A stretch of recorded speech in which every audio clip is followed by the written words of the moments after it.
देखिए, रिटेल के लिए अप्रोच क्या होगा, एक हमारा लॉन्ग पोजीशंस है, उसमें करीब करीब 24,050 का एक ट्रेलिंग स्टॉप लॉस रहा है। वो ट्रेलिंग स्टॉप लॉस एक दिन के लिए और इंटैक्ट रखेंगे। ठीक है, मतलब उसका मैं रीज़न बताता हूँ क्यों। क्योंकि प्योरली अगर आप टेक्निकली देखें, प्योरली टेक्निकली, तो फ्राइडे को निफ्टी ने लोअर हाई और लोअर लो बनाया। प्योरली टेक्निकली मैं आपको दिखा देता हूँ डेटा के साथ।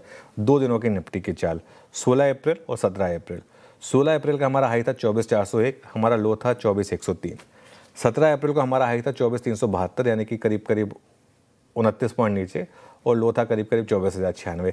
मगर फ़र्क क्या था, फिर भी फ्राइडे बेटर था, क्योंकि फ्राइडे को हम डे हाई पर बंद हुए थे, थर्सडे को हम डे लो के करीब बंद हुए थे, तो उस हिसाब से। लेकिन क्योंकि प्योरली टेक्निकली आपने लोअर हाई और लोअर लो बनाया, तो ऐसे में एक दिन आप और देंगे। आज अगर हायर हाई और हायर लो बनाया निफ्टी ने, 2 दिनों से हमारा स्टॉप लॉस सेम है 24,050 का, इसलिए आज भी उसी को रख रहे हैं।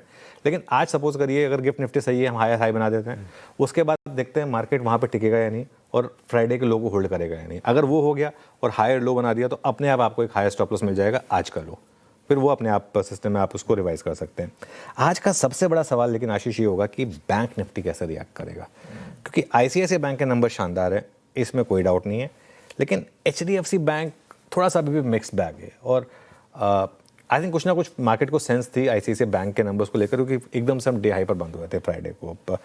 कई बार क्या होता है, मार्केट का रिएक्शन उल्टा आता है, और इसीलिए बहुत लोग वेट कर रहे हैं मार्केट ऐसे कैसे रिएक्ट करेगा आज इनके नंबर्स पर।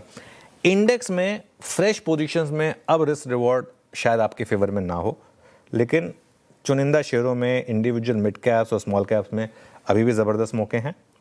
मिड कैप और स्मॉल कैप में एक बड़ी रैली की शुरुआत हुई है, और अच्छी थीम्स, अच्छे स्टॉक्स, इन पर फोकस करें। मैं आपको एक एग्जांपल देता हूँ। मैं सच बताऊँ ना, वीकेंड पे मुझे इतने मैसेजेस आए, मैं सच बताऊँ तो इतना ग्रैटिट्यूड था मुझे एंजल वन को लेकर। एंजल वन हमने फ्राइडे को डिस्कस किया था। एक तो फ्राइडे का रखिएगा, उसके बाद एक महीने का रखिएगा।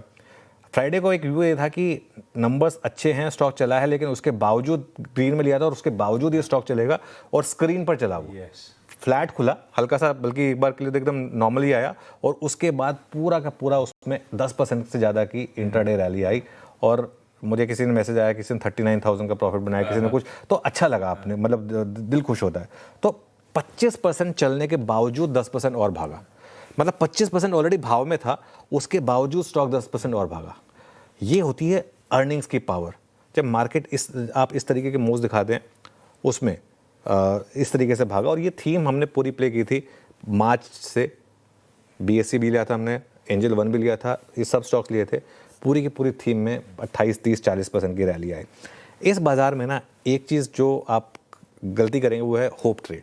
फोकस करें वहाँ पर जहाँ नंबर अच्छे आ रहे हैं, जहाँ नंबर अच्छे आएंगे ना, वहाँ चलने के बावजूद स्टॉक चलेंगे। और ये एक और कारण है, आपको बता रहा है कि ये मार्केट अच्छी है, जहाँ पर अच्छी अर्निंग्स को रिवॉर्ड मिल रहा है।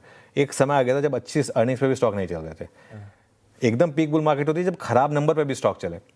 लेकिन ये वाली मार्केट है जहाँ पर विनर टेक्स ऑल। अगर आप नंबर अच्छे लेकर आएंगे, मार्केट आपको रिवॉर्ड करेगा। परफेक्ट है।